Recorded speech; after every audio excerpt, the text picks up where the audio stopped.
playing online blackjack and want to try upping your odds? Well, here's a tip. Cheat cards tell you statistics for whether you hit or stand on every move. If you're into stats, this could be your ticket to winning. And it is totally legal. Now, go get lucky. See you in Las Vegas. Let's get lucky. The Giants are probably going to open up 1-5 on the season. So then you start to say the fans are getting angry. They just want to see Dart. The ownership's like, hey, you know what? Maybe we make the right move with Russ here. But then you have self-preservation mode with the general manager and the head coach where it almost seems like it's inevitable. Midway through the season, it's going to have to be Jackson Dart. Otherwise, what are we doing, Giants? The Early Line, only on SportsGrid. It should be illegal for Scottie Scheffler to play on the PGA Tour. This guy can't be stopped. Another victory at the BMW Championship. He has a chip on the 17th, which will go down in the history books. 82 feet, landed 60 feet short, and then rolled the rest of the way. Super exciting win again for Scheffler, who is not only the best golfer in the world, he's becoming one of the best golfers of all time. Newswire, only on SportsGrid. It doesn't matter that they're early in the game, late in the game, they're trailing, they're leading. It doesn't matter, garbage time. CeeDee Lamb is the guy, and we saw that even after Dak got hurt last year and Cooper Rush was under center. Targets were going to CeeDee Lamb. And when you can get 9, 10, 12, 15 targets on a game-by-game basis, he's going to rack up fantasy points every single week. Frankly, he underperformed last year. Game time decisions, only on SportsGrid.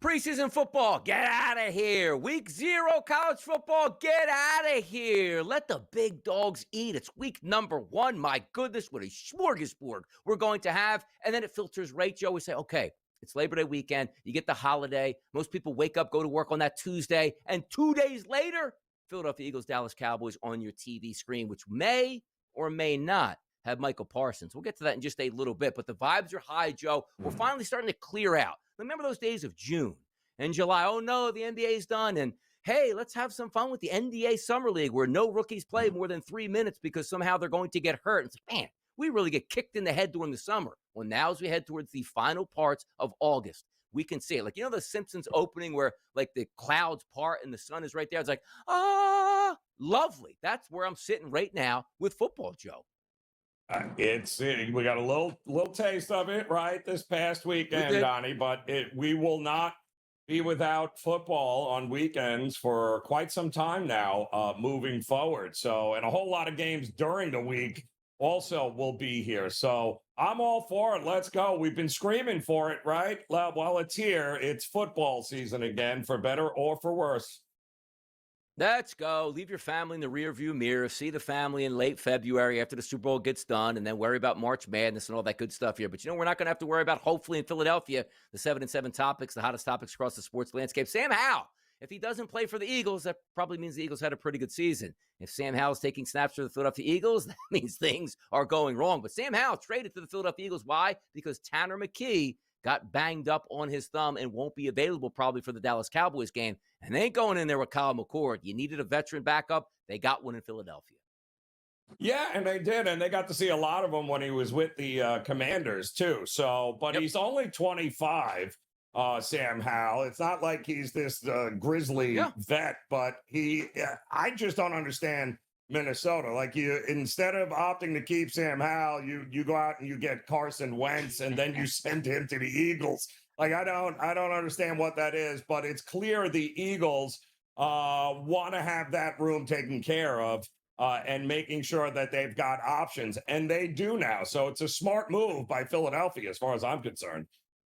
Two things we know in San Francisco: Christian McCaffrey is a damn good running back. And then the second thing we know is Christian McCaffrey will be a damn injured running back. You need some help behind him. That's Brian Robinson Jr. Unhappy in Washington, goes to a really good situation. If there's one thing we know about Kyle Shanahan, He likes to hit home runs in the rushing game. And if you're a running back, he's going to put you in the best spot to succeed. Brian Robinson Jr. goes out to San Francisco.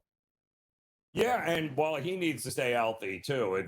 He's had some injury concerns over his career, but you got to love the move on a guy that is looking to prove himself, right? Kind of a contract situation here for Brian Robinson, and I thought they got him at a really good price, but I think it's a good move for the 49ers. The bottom line is they need depth. They learned that with the wide receivers right now that are all injured for them. I think this is a good move. Prove me kind of year for Robinson, and right coach, right situation. Zach Wheeler and the Philadelphia Phillies. Phillies on a pretty good upswing right now. The bats have come alive. The starting pitching is good, but lost a key component in Zach Wheeler. Some thought that maybe a month and a half back for the playoffs could be a return possibility. Thoracic surgery there on the shoulder. He is out 6 to 8 months, a devastating blow for the Phillies. And Zach Wheeler was on his way to possibly winning a Cy Young. No longer possible. Yeah, no, it's, again, unfortunate for him. 36 years old, Cy Young, really the favorite for the Cy Young down the stretch here with Paul Skeens. And then, no more, unfortunately. But he did get multiple opinions on this, and all the doctors apparently said the same thing. You got to remove the blood clot in the shoulder, 6 to 8 months, which might bring him into the start of next season. And he's not getting any younger, unfortunately, there, Donnie. So fingers crossed. But the Phillies, they may have enough starting pitching here to be able to weather this storm. Yep, somebody's got to step up, and certainly some of those Phillies have been stepping up, which includes Ranger Suarez, who was very good yesterday, that had some struggles. If he returns back to form, got a couple good lefties at the top of that lineup, no doubt about it. The Yankees and the Red Sox, we almost saw something that hadn't happened since 1939. That's 4 games in Yankee Stadium, or in New York, I should say, that the New York Yankees were going to get swept by the Boston Red Sox. Didn't happen, though. 7-2 victory last night for the New York Yankees, salvaging that final game, and Booney. A little bit of smiles after the game, talking about G-balls out there where Giancarlo Stanton hitting a evisceration to center field with high exit velocity. Yanks get a much-needed victory, and they got it yesterday. Yeah, no, they did. And they did it with their ace on the mound, Carlos Rodon, who seems to be the one guy they like to win games for. He has been absolute money down the stretch over the last month for them, and that's exactly what they needed since Max Fried is a bit head-scratching right now and seems to have taken a step back. But listen, McMahon defensively at third base, a huge upgrade there. I mean, they turned double plays last night. They didn't make any throwing errors, and they can hit home runs. And when they can do that, they can beat anybody on any given night. I'll tell you, can beat anybody on any given night. It's the Seattle Mariners, if they're going to hit 11, if they're going to score 11 runs in a game. Look at this first 3 innings, Joe. 2 runs, 3 runs, and 6 runs off Jacob Lopez. Not a bad pitcher here, and is a big-time strikeout pitcher. The bats came to play, and that was the big dumper, going yard twice. Home run number 48 and 49, lifting the Mariners to their 70th victory of the season. Yeah, against a pretty darn good up-and-coming pitcher there for Lopez there, and well, they kind of tattooed him up, and which was good. I mean, coming off a game the night before in which I think they scored 3 total runs, but they got the job done for Logan Gilbert yesterday. Big win for Seattle. But again, we've mentioned it, Donnie. This Athletics team quietly in the second half has been a moneymaker. They're always a dog, and yet they're always very competitive in winning games outright. Tommy Fleetwood gets his first PGA Tour victory in the biggest moment here and cashes in a $10 million check. Tommy Fleetwood ain't going to give you any of that money out there, people. So why are we so excited for him? Tell me why we're so excited, Joe. Because it's the guy that just everyone loved to hate and to bag upon, because every tournament, 5 of them, I think now, where he had the lead going into a Sunday and then simply melted away on the back 9, but he didn't yesterday. And the final tournament of the year is finally when he got his first PGA Tour win. There you go. In the final segment there, Kansas State not only losing the football game, but having an embarrassment in the parking lot. Father, brother, fist fight, and away we go. Saw the highlights here. Could have done without it. Tough loss. By the way, not for the father, the older brother, but Avery Johnson's like, man, I'm going to have to carry this all the way around. Every stadium I go to, they're going to ask me if my family's fighting behind me. Yeah, I know. It's never good when your father and older brother have to release statements through your NIL group there. I mean, when you have to get a PR company to speak on behalf of your family, that's not a great situation for Avery Johnson. But hopefully, that'll be the last we hear about anything to do with his brother and his father. How about hearing about Coach Schottenheimer saying, like, hey, but do you see what Micah Parsons is doing? Where was he? Oh, he was laying on a medical table, like in the back of the end zone and doing all this stuff. This charade is going to continue in Dallas right up to the Eagles game, isn't it, Joe? Yeah, listen, a little power nap never hurt anybody in the middle of a preseason game that you weren't going to play at anyway to begin with. So, no, it's not going to get better until they actually figure this thing out. How about Chinese Taipei winning their 18th Little League World Series? I got to tell you, there was a time when I was growing up as a kid, they won every single year and then probably were appropriately banned because they were using players that were too old. Now we resurface with kids throwing 100+ miles an hour. Congratulations, Chinese Taipei. Or do we need an investigation, Joe? Listen, Summerlin, no shame in losing to 18-year-olds. No shame at all. You hung in there. I'm proud of you. Fought the good battle. Was the Gallegos kid from out there? Come on, we need it better here. Yeah. This kid is throwing like when you're getting perfect games. Come on now, somebody's got to do some testing at that point. But Taipei wins it here. Maybe better luck next year for Team USA. Last year, I believe it was the kids from Florida, Lakeland, was it that upset Chinese Taipei? So you got a little payback this year, and away they go. Let's keep talking some Major League Baseball next, right here on the Early Line.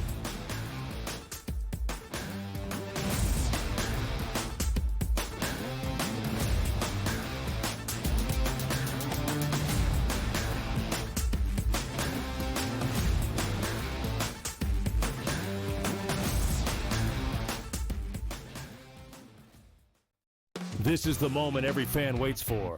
The countdown's over. The road to kickoff has begun. Play is here to stay. I'm not going to name names, Kevin. From win totals to player props, from division races to MVP debates, we've got eyes on every camp and data feeding 24/7, breaking down every angle across the league. Every pick, every edge, every line that matters. SportsGrid. Your road to kickoff starts now. They're saying that he might be back for the start of the playoffs, but their playoff spot isn't secure with the Mariners bearing down on them and the wild card completely in flux. So this is like borderline red alert because the pitching staff has not been good. We have not seen good stuff from Framber Valdez. So now that the back end of the bullpen is not good, I don't know what to make. Pro Baseball Today, only on SportsGrid.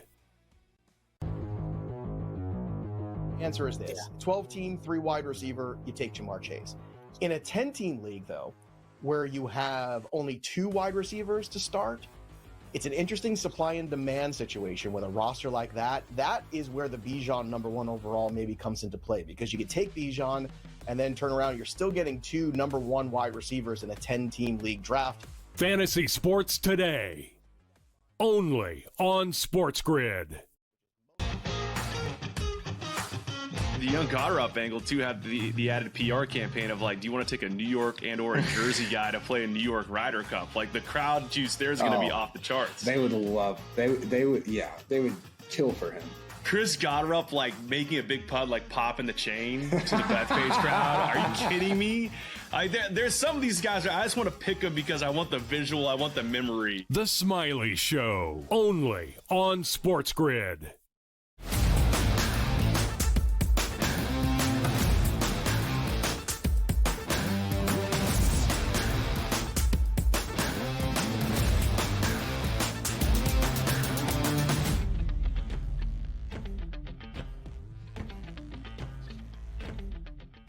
Sunday Night Baseball last night saw the New York Yankees upend the Boston Red Sox 7-2. Why was that a big score? Because we almost had a sweep by the Boston Red Sox of 4 games at Yankee Stadium, which would have been devastating. Still was devastating to lose that series 3-1, but you salvage the final game and you move on. Carlos Rodon, Joe, 5 2/3 innings pitched, 1 hit, 2 earned runs, 3 strikeouts, and 5 walks. Dustin May on the mound on the other side, 4 1/3 innings pitched, 5 hits, 5 home runs. The long ball was used by the New York Yankees to pick up that victory, but also understand this. Anthony Volpe, starting shortstop, who's struggling at the plate, struggling in the field, was benched last night, and the Yankees came away with that victory. Yeah, they did. I believe he did come in late in the game last night. Did actually field the ball and didn't throw it over the first baseman's head. So that's a good thing, though. But listen, I mean, Boone had to do something. A lot of people are going, what's taking so long? He's been a liability at the plate. He's been a defensive liability all year long. It's time to mix it up. And obviously that shows you how desperate the Yankees were yesterday. They had stuck with him longer than most, but there's no guarantee he's in the lineup tonight either. I would not be shocked, Donnie, if he's not playing in this one either. Yeah, no surprise. And also his father was on camera fighting with Mets fans about a month ago when they had one of those Subway Series games. So things aren't happy. Fathers defending sons out there. And understand this, though. Like, if you are a father in the seats, in the opposing team stadium, and they're yelling that your son sucks, probably not understanding that you're actually a couple rows behind them, it's best not to get engaged with that, right? Is that you sit back, I'm going to have to say something. Like, understand where you're at. You're in the opposing team stadium. They're going to be upset at any player that dons a Yankees uniform. Little food for thought there, Joe. Keep it calm in the stands as we move forward. But if we do look at the American League, the Yankees are still prominently fixated in there with the odds race. Detroit Tigers plus 310, Toronto Blue Jays plus 380, New York Yankees plus 470, followed by the Mariners at a plus 490 price, and the Astros, the last team at a 5-1 price or less. Is it the Tigers? Is it the Jays? Is it the Yanks? Is it the M's for Joe Ranieri here? Yeah, it's could be any one of them. If we're being honest here, I will say this though. I thought Bieber looked pretty good for Toronto in his first start coming off on Friday, and that's a big boost for that rotation. They got Scherzer tonight. They could be an interesting team. I may be buying a little more into Toronto than others are at this point. No, yes. And also, if we look at the AL East, is it over at this point now? Like, it is really hard to climb over a team, let's just say a 5-game lead or so over the opponent. You look at the odds, the Blue Jays minus 350 price, then you see the Yankees at plus 440 and the Red Sox at an 8-1 price. Is it over? Is Toronto the victors here, or could we see a September collapse? It's happened before. We've seen it before. Listen, in 5 weeks, and we saw what? We saw Milwaukee put together a winning streak, followed by the team behind them, not exactly playing 500 ball. So, a quick 7-8 game winning streak or winning 9 of your next 10 or 11 will do wonders for teams chasing those in front.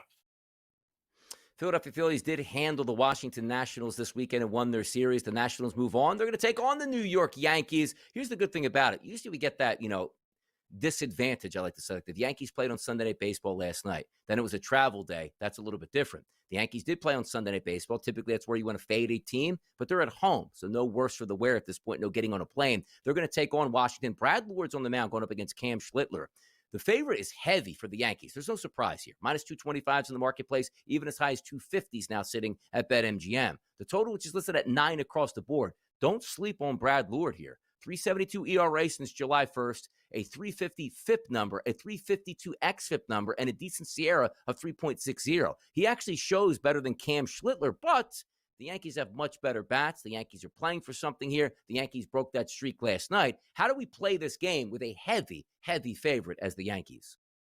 Yeah, it's too big a favorite here, but Cam looked actually pretty good last time out. He had that perfect game going through 5 innings, 6 innings, I believe it was, and unfortunately the bullpen let him down. But this is a Yankees team that is extremely streaky, right? I always like to. Now again, the problem is we've got a Yankee team that played Sunday Night Baseball, but they are home. They didn't have to travel, unlike Boston.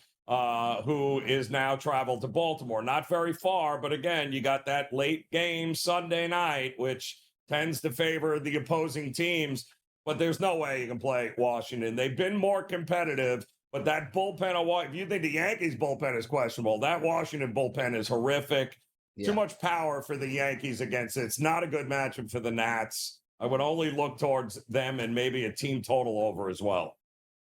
Now, let me ask you this question, too. Like, so many times I see, like, in football, let's just keep it on the East Coast here, Joe, right? And you say, all right, the Philadelphia Eagles are going to play the New York Giants, or let's just say the New York Giants are going to take on the Baltimore Ravens.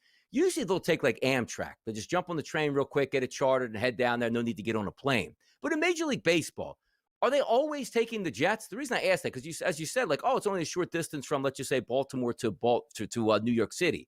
But if the plane, like, they had to take a plane to get there, right? They're not taking Amtrak, are they? Like, I always see the Eagles play the Commanders and take Amtrak. I don't think they're taking Amtrak, are they? No. They might have taken trains back in the day, but no, I believe they would have hopped on to JFK and they would have said, see you later, bye-bye, we'll fly into Baltimore. And that's the end of that, because at some point they're going to have to get back on the plane as soon as this series is over as well. So, but again, it's still that, Sunday night, that's a trend that's been something for a while now, where teams they're not as fresh as the other teams who all finished their games by 4:00 yesterday. I mean, how nice would that be? Like, hey, the Mets got to travel to Philadelphia and they take a plane from like LaGuardia to, like, do you just like get up in the air and immediately come down, or you just never need to get up in the air because it's like how long could that flight be? 15 minutes, honestly? Like, from the time you take off at LaGuardia to get to Philadelphia, it can't be more than 15 minutes. Like, at least from the air time, you might have to circle around and get clearance. But my goodness, that's got to be the life of luxury. And by the way, the Yankees tonight going up against Brad Lord. He struggles a little bit over the past 30 days with left-handed batters. And left-handed batters in that short porch, you saw it last night. You got 4 home runs out of 2 guys here smashing baseballs. Maybe that changes. The power numbers are there for the Yankees. We'll see if they can beat Lord. They do need to beat that guy, because in the next segment, we're going to talk about the Red Sox and the Orioles. 2 more AL East teams. I don't know what they're fighting for. The Sox trying to get into the playoffs. The Orioles just trying to get back to respectability. We'll handicap that game next as Major League Baseball continues to roll right here on the early line on the SportsGrid Network.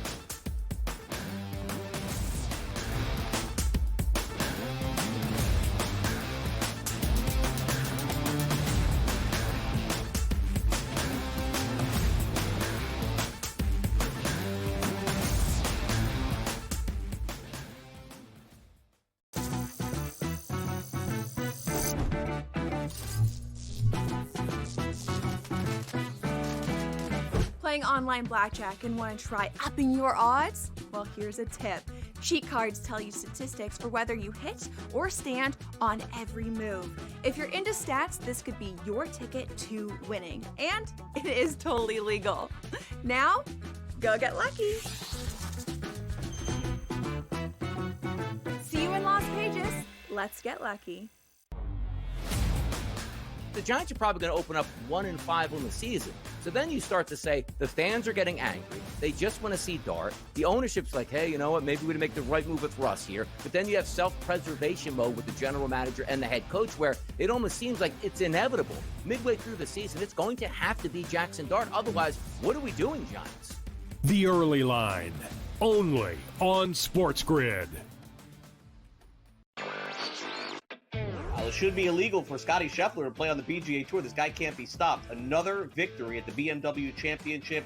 He has a chip on the 17th, which will go down in the history books. 82 feet, landed 60 feet short, and then rolled the rest of the way. Super exciting win again for Scheffler, who is not only the best golfer in the world, he's becoming one of the best golfers of all time.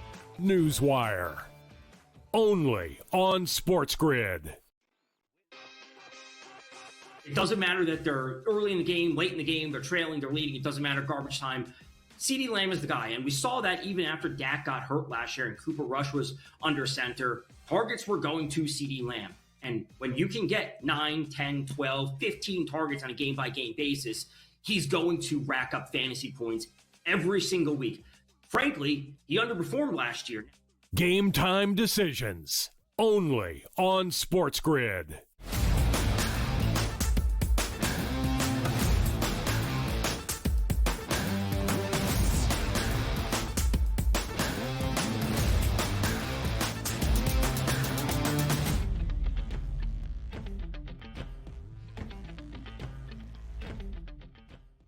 Monday Fun Day right here on the early line. It's how we do it on the SportsGrid Network. It's Joe Ranieri. It's Donnie Rightside here, entering into football season, but a lot still left on the table on the baseball diamond. Let's get to another game tonight, Joe. 961, 962 on the rotation. 6:35 start. That is the Boston Red Sox, who tried to sweep the Yankees but lost last night. Now get down to Baltimore and take on Sugano. Now, we do have an opener tonight, which is Bernardino, the lefty, going to give way to Richard Fitz, the right-handed pitcher. If you look at this line, it's roughly a pick 'em, depending on where you're shopping at right now, where runs are expected and listed at 9.5 here. Do we fade the, hey, we're on the road on Sunday night and we got to travel and Baltimore's home and waiting? What's the deal tonight? Is Baltimore going to rise up? Because Sugano hasn't been a very good pitcher this year for Baltimore. No, but he's been very good over the last month. It's he's already now 4-0, 3-0 decisions in his last 7 outings. This is going now for what, his 5th straight win for Baltimore, who actually just played Boston a couple of games in Boston and handled them, actually really crushed them there. So Sugano's actually started to come into his own here. The problem is he's given up 21 home runs this year, but he hasn't given up one over the last 4 starts, which I think goes a long way as to telling you why they've had some success with him on the mound. I don't think if it's one thing, Baltimore has played Boston very tough this year. These teams know one another, and I like Baltimore at home in this spot. I think Boston riding high off of a 4-game series in which they won 3 of 4 Sunday night. I think all signs point to Baltimore getting it done here. 75-degree temperatures, no clouds in the sky, more of a left-to-right wind in this game. We'll see if that plays into it. Next game up, you're not going to worry about windy conditions because we're playing in a dome down in South Florida. 9:51, 9:52, a 6:40 start tonight. That's the Atlanta Braves, who knocked off the Mets yesterday, taking on the Miami Marlins. Cabrera is going to be on the mound, and again, you look at this, it's roughly a pick'em. Like you see the posted come up is about a -134. I'm looking live, -115s, -118s out there in the betting landscape, and a total that's listed at 7.5. How could Spencer Strider be an underdog or a pick'em to Cabrera for Miami? Well, it's simple. This isn't the Spencer Strider that we're used to. You take a look at his ERA on the season, it's a 5.24. He just hasn't been the same and never could get out of that funk of, I was injured, came back, got injured again, came back, and it hasn't worked out well for Spencer Strider this year, Joe. No, it hasn't. And I mean, unfortunately, the Braves fan base doesn't know what to do with themselves since they're set to miss the postseason for the first time since 2017 here, Donnie. And a lot of it is because their entire starting rotation is shelved. Chris Sale's been gone 2 months. I mean, Reynaldo Lopez, Schwellenbach, all gone. So it's just been awful for them. The bats have come alive here a little bit. But this is now the start of a 10-game road trip. They've got Miami. They'll have Philadelphia. They'll have the Cubs. This is not a fun time here for Atlanta. I like Miami in this spot. Cabrera at home, looking to bounce back here a little bit after a rough outing. So, yeah, I don't trust Strider. Don't trust that Atlanta bullpen. I think Miami could cause them fits here. Strider's last 60 days, if you're just looking at ERA, we told you on the season he's around a 5. How about this? A 6.92. Not the Strider we know and love that could possibly be multiple Cy Youngs and carry the Atlanta Braves. Maybe next year we'll try again there. Minnesota and Toronto tonight from the 6, a 7:07 start, 965, 966 on the rotation. Ryan, maybe the best pitcher that Minnesota has, going up against Max Scherzer. 132s overnight, Joe. Now 144s, 150s, and even a little bit higher in the betting landscape. So money coming in on Toronto, and a total of 7.5 today. Toronto wants to win to stay above everybody else, and Minnesota, for all intents and purposes, it feels like playing out the string now, Joe. Well, it did. I mean, the Twin season ended at the trade deadline when they, traded everybody except Joe Ryan, who, by the way, could not have looked more disinterested in his last time out against the Athletics, getting absolutely crushed. On the flip side, have you seen Max Scherzer pitch, ladies and gentlemen, recently? He's really dealing, and he's going 6, 7 innings a start, under a 2 ERA in August. Blue Jays are at home. They're a bet-on team. They're a bet-on team for me tonight. Joe, where's Vladimir Guerrero Jr. been waiting every day for him to get back into the lineup. Is he still stretching? What's he doing, huh? Stop trying to do crazy things at first base, okay? That's all my suggestion is, Vladdy. You don't need to do a split to get a guy out. We're good. Unreal. Buxton, Larnach, Keyshaw, Wallner in the lineup tonight there for Minnesota. All have really good numbers against right-handed pitching here, but Max Scherzer is a fly ball pitcher. But how about this? Last 30 days, K rate getting a little bit better, 23, 24%. Walk rate is down. Power numbers down. He's really been good against lefties. See how it plays out for good old Max Scherzer. More baseball on deck. The Angels and the Rangers next, right here on the early line.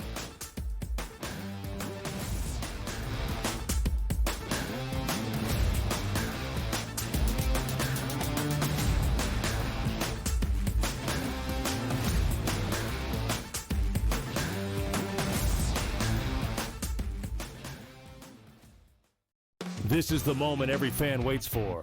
The countdown's over. The road to kickoff has begun. Play is here to stay. I'm not going to name names, Kevin. From win totals to player props, from division races to MVP debates, we've got eyes on every camp and data feeding 24/7, breaking down every angle across the league. Every pick, every edge, every line that matters. SportsGrid. Your road to kickoff starts now. He played with Bobby Mack, literally had a nervous breakdown the entire round, and by the time they got to the fourth hole, he was losing by a stroke. It was, you think Tommy Fleetwood's a train wreck. You should have seen what this poor guy went through yesterday playing with him. Yeah, you know what I want to say in this too? Like, the winner gets the entire pot of earnings. The early line, only on SportsGrid. Paige Beckers. She does it night in, night out. She's been absolutely fantastic for a Dallas Wings team that really isn't going anywhere. We'll see what happens in regards to where they're going to end up in the WNBA draft, because obviously, if they win it, they're probably looking at our buddy, AZ Fudd, to be drafted next year. Betting above the rim, only on SportsGrid. The sharpest football contest show in the land, the Las Vegas Football Contest Show, focuses on Circus Sports Million, Circus Survivor, and the Westgate Super Contest, handicapping the games and releasing our contest picks every week of the season. With two former Super Contest winners, Brady Cannon and James Salinas, a former NFL player, Mike Pritchard, and over $1 million in contest prize money won combined, the Las Vegas Football Contest Show will have you prepared this season like none other.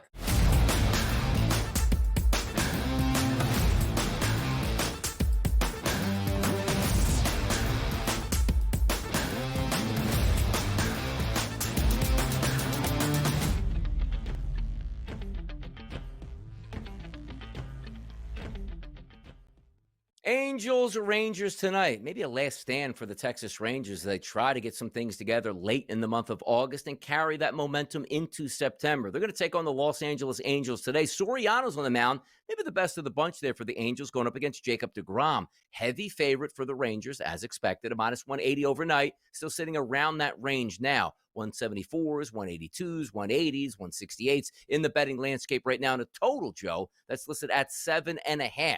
Can we get something out of the Texas Rangers? Too talented to be this way and not competing for that division. Can they climb back up, or is it just a formality? You are what your record says you are. You had multiple chances to do it. You haven't done it yet. Why would you do it now? Well, I mean, the good news is they have deGrom back, right? He is good to go here tonight. They skipped his last schedule spot because the last couple of starts for him have not been great. So a little extra rest here. They're coming off a sweep of the Guardians at home, Donnie, in 3 games and 21 innings. I think what 1 run I think they've given up. So all of a sudden the pitching has shown up for the Rangers. The bats are there. They won it, 10-0 a couple of nights ago. And if they continue that at home, there should be no reason that deGrom has any issues against this Angels lineup here. I like Texas to get it done. I'm looking to back deGrom here after a week off. Should be good to go. Yeah. Let's see if that shoulder rehabs here and certainly can get that extra oomph on his pitches because, as I said, the Rangers need to start winning some games that want to make it back into that wild card race here. Let's take a look at another team that doesn't need the wild card race because they're going to win the division. That's the Milwaukee Brewers. Brandon Woodruff is on the mound today, taking on Eduardo Rodriguez, the lefty for the Diamondbacks, who hasn't been that good, Joe. 740 start, 955, 956 on the rotation, 8s across the board, and a total there that doesn't seem to be moving, but the side itself staying the same really as well. Minus 184 overnight. You see that marker up there at minus 184 on the screen. Minus 175s, minus 190s, depending where you're shopping at. This game, again, Milwaukee going up against a pitcher they should hit. They seem like they always get the job done in this situation, no matter what that price point is. They certainly do with Brandon Woodruff on the mound here, and he's looking to bounce back as the Cubs beat him up pretty good in his last start. His first loss with Milwaukee, gave up 3 runs, 5 hits, 4 1/3 innings. That was on Tuesday. But you're right. I mean, they usually do a great job of bouncing back here in this spot behind him. Trevor McGill, rather, their closer, unfortunately, with 2 outs, gives up the game-winning hit last night there to the Giants, which was kind of a head-scratcher. So the bullpen may not be fully intact here, but certainly good enough to handle this weak Arizona team. So, yeah, it would be Woodruff a pass for me. Let's see if the bats stay hot for the Mariners, who yesterday played at 11 runs. San Diego's coming to town. This is a pivotal series for both of these ball clubs here. Seattle fighting with Houston, San Diego fighting with the Los Angeles Dodgers. This number opened up as a total overnight, Joe, 7.5. Now we're seeing 8 slip into the marketplace. You see a favorite here for Seattle overnight, minus 126. That's 134s to 130s, depending on where you're shopping at here today. Sears on the mound, the lefty for the Padres. Miller, the righty for the Mariners today. What happens in this one? Can we get some runs? I don't know that we're going to get runs because this feels like a playoff type of series coming up here. Padres actually have played very well here after getting swept by the Dodgers, almost 2 weeks ago. They bounce back. They win the series against them, even though they lost yesterday. JP Sears going for them here tonight. That bullpen of the Padres, lights out. I think runs are going to be a little bit hard to come by in this one, especially in Seattle, which is a pitcher's ballpark to begin with, Donnie. Absolutely, it is. That's what you have to look forward to. And also, it is tough because I was talking about that San Diego bullpen. It's good. So is Seattle's bullpen. You get both of these pitchers in like a 2-1 game by the 5th inning. That's probably not going over the total, no doubt in my mind. 10 o'clock start tonight from Sacramento. Detroit's going to head out there. Tarek Skubal's on the mound to get his look at that little carnival atmosphere in Sacramento where it's not a true pitcher's ballpark, to say the least. He's going to take on JT Ginn, but also the total here, listed at 9 in the Skubal start. It tells you everything you need to know. And also Detroit favorite overnight, minus 230 or so. That number is coming down. You see the graphic on the screen, minus 220. It's now dipped down to around a minus 200 at many outlets. And again, that total at 9. Tarek Skubal in a hitter's ballpark. Does it matter tonight? Can the A's get the Skubal? Well, they did the first time they faced him back in the end of June, right? They got 4 runs, 6 hits over 6 innings. He was giving up home runs, and that was in Detroit. So now he's going to an absolute hitter's ballpark here. Listen, is Ginn going to shut down Detroit? Probably not. But I think the idea that runs aren't coming is crazy. But you notice it's not that $3 price anymore with Skubal because he has actually come back down to earth here in the second half a little bit. So, yeah, I got no problem looking at the Athletics getting a 1.5 in this one. I think the bats could save the day for him. Let's see. Look, they certainly can provide it. Soderstrom and the boys out there. Nick Kurtz going to win that AL Rookie of the Year, and away they go. They got some talent on the team. Just again, it's about spending money and not playing in a minor league ballpark here to try to attract some of those free agent contenders. Cincinnati and Los Angeles tonight, the nightcap in L.A. It's going to be a Chavez Ravine. Hunter Green's on the mound going up against Emmett Sheehan. This game will start at 10-10, a total, which opened up overnight at 8.5. That's now dropped to just about every outlet to 8 even. A favorite for Emmett Sheehan at minus 142 overnight, still sitting at minus 142 at multiple books, as high as a minus 150. You look at Hunter Green since coming off the IL. First start back, 6 innings pitched, no earned runs, 6 strikeouts. Second start back against the Angels, 6 1/3, 3 earned, but 12 strikeouts here. A power pitching arm going up against those power bats of the Dodgers tonight. Yeah, I mean, listen, they needed the home run in order to be able to salvage that game yesterday. 4 home runs, 2 by Freeman, which is good to see. But Mookie Betts is not Mookie Betts. Ever since they started pitching Ohtani again, he's not exactly been crushing the ball at the plate either. So all of this coming together when Dave Roberts has made comments, throwing some of the players under the bus. And Hunter Green has been nothing short of just absolutely crazy here now that he's back and he looks healthy. Advantage Reds in this one, and early too, because I'll back Hunter Green over a struggling hitting Dodgers team more than I'd go with Sheehan trying to shut down this Reds lineup. So, yeah, Hunter Green advantage for me here. Yeah, you take a look at Hunter Green, too. His last 46 batters that he's faced is coming off the IL. How about a 40% strikeout rate, which is insane? How about a walk rate of 0, which means 46 batters, none of them walked for free passes. ISO at 130, weighted on base percentage at 225, which is fantastic. You're right. You look at the lineup for the Dodgers, which used to look every single guy, every single night, I got to take a piece of this team. Yes, Ohtani's good. Yes, Freeman is good. Teoscar Hernandez has decent numbers. And Alex Freeland, outside of that, those numbers aren't showing up. Now, here's the issue.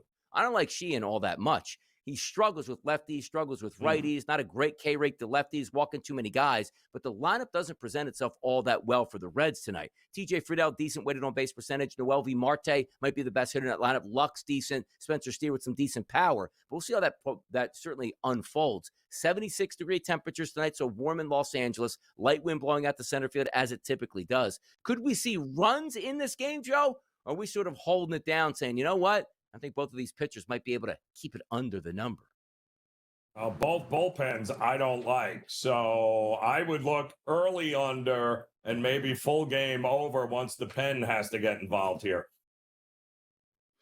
I got to tell you, like sometimes you get the big swing of the bat. You know, the Dodgers hitting home runs. Ohtani would hit his 45th home run yesterday, trying to continue that here. But that is going to be a fun fight between the Dodgers and the Padres as we go down the stretch. I'll tell you what might not be as fun as you take a look at the AL West counterparts, like the Mariners right now. Not playing great baseball, win yesterday. The Houston Astros were waiting to get some of those reserves back in, not relying on Spencer Arrighetti and the boys to lead them to victory. So you have some really good things coming down the stretch here in Major League Baseball as we sit August 25th. By next week, you're in the month of September. All those call-ups are going to happen. So if you like favorites now, get them while you can, because those favorite taxes go up in the month of September. Tom Vecchio joins us next. More Major League Baseball action is on the way.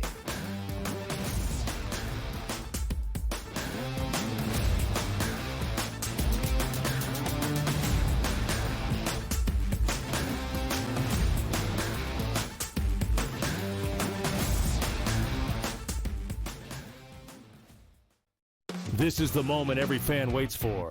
The countdown's over. The road to kickoff has begun.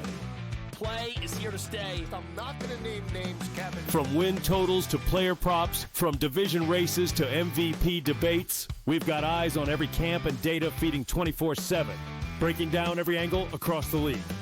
Every pick, every edge, every line that matters. SportsGrid. Your road to kickoff starts now. He played with Bobby Mack, literally had a nervous breakdown the entire round, and by the time they got to the fourth hole, he was losing by a stroke. It was, you think Tommy Fleetwood's a train wreck. You should have seen what this poor guy went through yesterday playing with him. Yeah, you know what I want to say in this too? Like the winner gets the entire pot of earnings. The early line, only on SportsGrid. Paige Beckers. She does it night in, night out. She's been absolutely fantastic for a Dallas Wings team that really isn't going anywhere.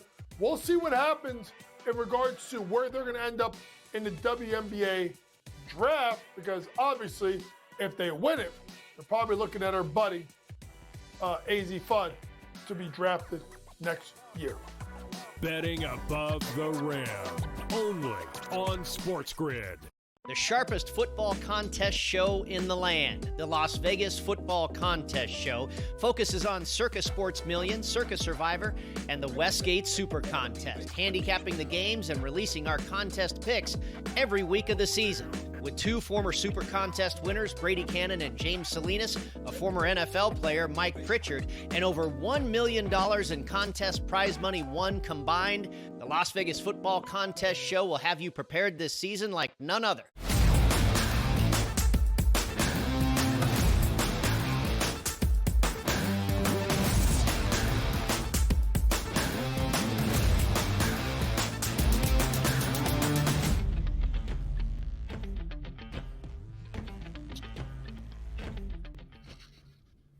Your morning is going to get just a little bit better here on the early line on the SportsGrid Network. It's Sonny right side. It's Joe Ranieri, and I'm going to bring in Tom Vecchio here, my counterpart on Pro Baseball today, each and every Sunday, right here on the grid to get the action rolling early on a Monday. Tommy, how are we feeling today?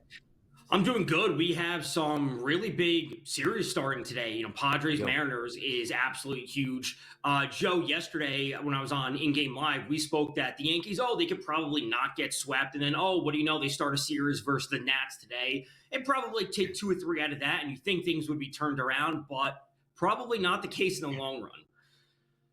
By the way, you are taking a look at the Yankees who do play the Nats and then the White Sox here. Could Booney get some of those positive votes with some victories against some bad baseball teams? We're certainly going to find out. One bad baseball team today, technically the Minnesota Twins, but there is still some value on those Twins down the stretch. Taking on Toronto and Max Scherzer north of the border. 7.5 to 8 across the border as a total favorite here towards Toronto, Tom. How are we figuring out Ryan versus Scherzer today? I'm looking at this game as an under, and both pitchers have been super solid, especially as of late. The Twins traded away everyone, but they still have some decent hitters in their lineup, and realistically, Joe Ryan has been awesome. So I'm looking at this game as under 8. I contemplated under in the first 5, just because I think that the pitchers will be there. The Twins bullpen is pretty terrible when it's all said and done, but the Blue Jays still have some hitters. Scherzer has been super solid over his last stretch of games. He's getting into that 6th, that 7th inning. The strikeouts may not be the same thing as they once were years ago, but you give me 2 solid pitchers. I see this as a spot for the Blue Jays to bounce back. I don't love the money line today, but really first 5 under, full game under, and then the Blue Jays in game at a better price than minus 142 or wherever they are now. Well, it's yesterday crazy that McGill blows the game with 2 outs in the 9th inning for the Milwaukee Brewers. The Giants actually figured out a way to score runs again, go figure. But now they got Woodruff looking to bounce back after his loss to the Cubs. And it's Arizona who, Cincinnati finally figured out how to beat yesterday. But in Milwaukee, is it a bounce back spot here? Or what are we looking at? I think it has to be, and the money line's obviously pretty heavy, and there are a few teams today that are pretty heavy. So I would go about it in terms of looking at the Brewers team total, which is 4.5. I like that to the over. Eduardo Rodriguez, pitcher on today's slate. He's the worst pitcher since July 1st, at least on today's slate when it comes to xFIP. He's in the bottom 5 when it comes to ERA overall. The Mariners, the Milwaukee Brewers, they are top 10 in the league in both WOBA and WRC plus versus lefties. The Arizona bullpen is bottom 5 in the league in ERA overall. This just sets up for a spot for the Brewers to get back on track. I know their recent stretch of games seems okay-ish to bad considering when they were 14-0, 15-0, but they're still a good team. They have the advantage at home, and I will take a spot against the Arizona bullpen time and time again. Tom, we take a look at the awards market here in Major League Baseball because it is fun. We keep tabs on it every Sunday to see that week-to-week market shift here. Shohei Ohtani, doesn't matter what happening, he's going to win it. He's a minus 10,000. We don't have to deal with that. But it's interesting still in the American League. We talked about the conversation yesterday. We're waiting for somebody just to take charge here. Cal Raleigh hit number 48 and 49 yesterday. Aaron Judge is a minus 200 price to win the MVP. Raleigh now at a plus 150. Is there a chance that Cal Raleigh can overtake Aaron Judge and win this MVP? I really think he would have to have, we have 5-ish weeks left, just over 5 weeks left. He would need to push past 62 home runs, I think, for him to be in a conversation. As we've talked about this, when Judge got hurt, I would say it's very clear that Cal Raleigh is going to end the season with more home runs and or more RBIs. But if you dig into the numbers, Aaron Judge is going to hit 90 or 100 points higher compared to Cal Raleigh. His WRC plus is higher. His WAR is higher. His WOBA is higher. Now, there is something to say positionally that Cal Raleigh is literally doing something that we've never seen catchers do. Totally understand. And Judge, the defensive things that he could theoretically be doing, those are taking a step back because he's only DHing now. When it's all said and done, when you have a hitter that's batting 240, I think that does say something to voters where it's like, hey, you can hit 60 home runs batting 240. But it's not like Aaron Judge has 20 home runs and is batting 340 or 330. He's going to end up with 50, 52, 55 home runs and still batting 330. So there's something to be said about that when all the other metrics are still going in Aaron Judge's favor. Well, it's funny, too, Tom, because you got Christopher Sanchez going tonight for the Phillies, and he is currently plus 550 here in the Cy Young Award, and he goes down and he shuts down the Mets here tonight. Is there any chance he overtakes Paul Skeens here? I really don't think so. And now that Wheeler is gone from the NL Cy Young battle, I think that the AL and the NL Cy Young battles are essentially the same, where Crochet has been awesome. There's an argument to be made for him. Sanchez has been awesome. Again, an argument to be made for him. But there is also a human element, which I constantly talk about, that there's a narrative can be put forth that both pitchers, Skubal and Skeens, will win back-to-back Cy Youngs. And there's something to be said about that when a pitcher is dominant over such a long stretch, that when it's all said and done, it's like, hey, Sanchez, now the de facto ace of the team, leading them to a division title. And I'm not going to say the best record in the NL, but Skubal could have the best record in the AL, a division title, and winning back-to-back Cy Youngs. I think so much of the narrative is too heavy at this point that Sanchez would need to have, I'm not going to say like literal no-hitters or perfect games to end the season for him to be in the conversation, but I just don't think people will vote for him over Skeens at this point. Sanchez wasn't the best pitcher on his own staff until this week. Yeah, it's going to be tough there. But based on just an injury that would happen in Skeens' next start and Sanchez being very good, it's probably wrapped up at this point, hence the minus 1,000 now that we're moving on. We just saw week 0 in college football, Tom. We have week 1 of the NFL coming up. We're sort of in that lull pattern in the NFL to get some cuts tomorrow. But how did you feel about not spring training, excuse me. How did you feel about the, football over the summer and the preseason games and also college football week 0? Yeah, feeling good about things. As I said, was on Friday. I kind of like Clemson. I know the numbers moved from 3 to 3.5. I think that's fine. I think it could be a weird spot or season for UNC with Bill Belichick there. Frankly, I'll be looking to fade them more often than not. And as I said yesterday to Joe Ranieri, Trey McBride plus 175 for a touchdown in week 1 against the Saints. He went the entire season without getting one, and he'll get one, of course, in week 1. Monsters there. He's also a monster. It's Tom Vecchio. We love him here at the SportsGrid Network. Catch him with me each and every Sunday talking Major League Baseball and Pro Baseball Today and all throughout the SportsGrid channels and shows throughout the day. Love you, Tom. We'll see you soon. We'll be right back to close it down next on The Early Line.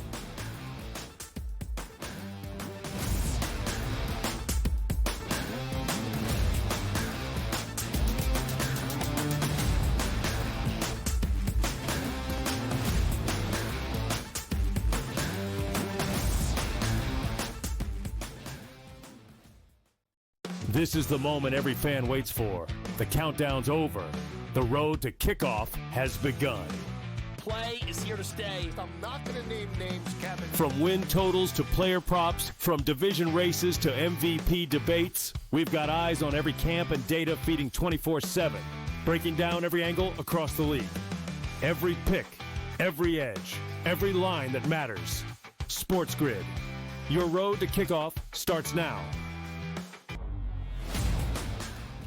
He played with Bobby Mack, literally had a nervous breakdown the entire round, and by the time they got to the 4th hole, he was losing by a stroke. You think Tommy Fleetwood's a train wreck. You should have seen what this poor guy went through yesterday playing with him. Yeah, you know what I want to say in this too? Like, the winner gets the entire pot of earnings. The Early Line, only on SportsGrid. Paige Beckers. She does it night in, night out. She's been absolutely fantastic for a Dallas Wings team that really isn't going anywhere. We'll see what happens in regards to where they're going to end up in the WNBA draft, because obviously, if they win it, they're probably looking at our buddy, AZ Fudd, to be drafted next year. Betting above the rim, only on SportsGrid.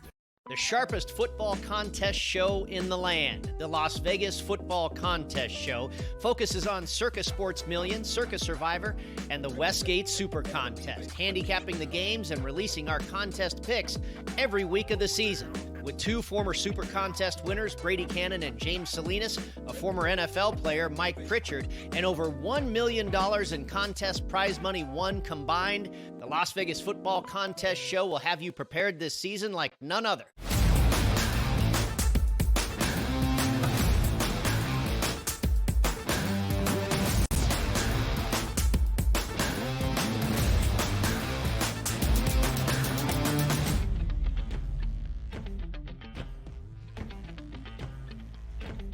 Open a weekend style. It's what we do on the Early Line. We carry you for 2 hours. We give you best bets. We give you the guests that you want. And also, more importantly, the information that you need. Donnie Rightside, Joe Ranieri, now's the time that we like to reach out to the public and see their opinion on a certain question. Here's Fade the Public.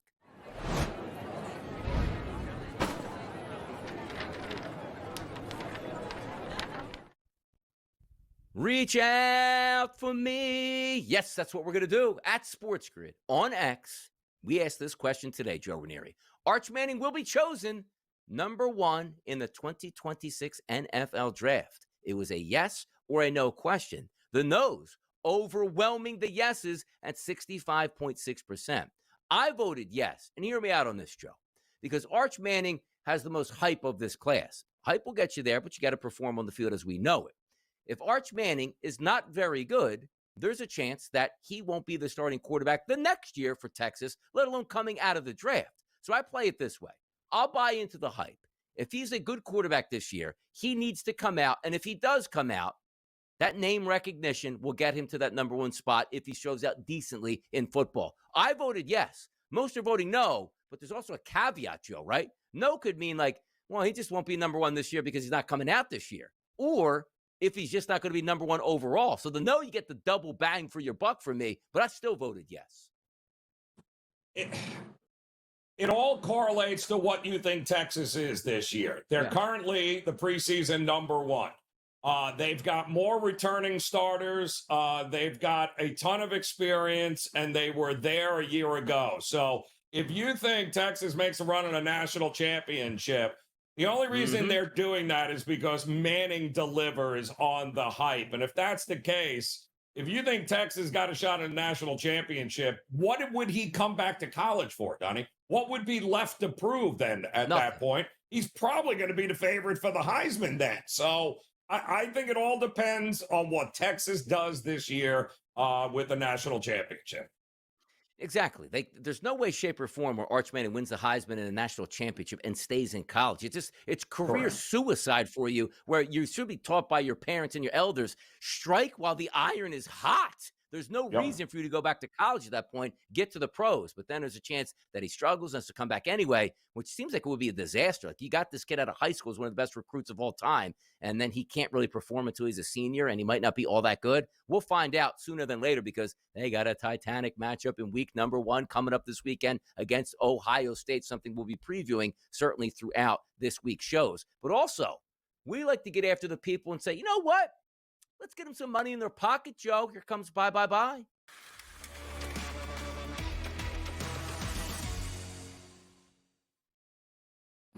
Double stingers. Final episode, or should I say final segment of the day on the early line, Joe. Where are we going for money? Are we headed for that Canadian/US dollar? Where is it? Well, I believe Friday I was all over Bieber and said, expect good things from him. And he certainly delivered, for Toronto. Now they're home. And, we've been talking a lot about Toronto being a totally different road team than they are at the Rogers Center. Good news, by the way, Vladdy back tonight. They're expecting him in the lineup here. Coming off a 3-3 road trip, nothing like a little home cooking. And when you got Max Scherzer on the mound, who has been outstanding, he looks like Max Scherzer again in the month of August, a 1.80 ERA in 4 August starts, pitches into the 7th inning. Blue Jays pen got a little taxed here in Miami and on this road trip. So instead, listen, I think the Twin season is over. Joe Ryan already got lit up last start by the Athletics. Yeah, I'm going to go with the Blue Jays in the first 5. I believe in Scherzer, and I believe in Toronto at home. I think they get to Joe Ryan and play from in front. I'll back the Blue Jays. There you go. For me, I'm going to go with the Philadelphia Phillies at a -124 price. And here's why. The Phillies and the Mets are actually going to play a lot over the next couple weeks here. This would have determined supremacy in the NL East. Well, the Phillies have a 7-game lead. I don't think they're going to blow that. But also today, it's just keeping it simple. The Phillies bats have really come alive. Now, yesterday they only scored 3 runs, still got the victory, had a lot of opportunities. The Mets blew a lot of opportunities as well. But if I'm just looking analytically, for the past 60 days, Christopher Sanchez, 2.51 xFIP number. Kodai Senga has really struggled at a 4.75. It's a low number for me for the Phillies to win. Better bullpen for the Phillies, better starting pitcher for the Phillies, better lineup for the Philadelphia Phillies. I'll take the low price here, Joe, on the Philadelphia Phillies to carry the torch and get us a 2-0 night. So Joe's going a little first 5 action with Toronto. I'm going for the Philadelphia Phillies. And away we go, looking for another sweep to start this glorious week on the SportsGrid Network, which leads us right into college football week number 1. Yeah. He's Joe Ranieri. I'm Donnie Rightside. Thank you for tuning into the early line. And the best part about it is we'll see you bright and early tomorrow morning.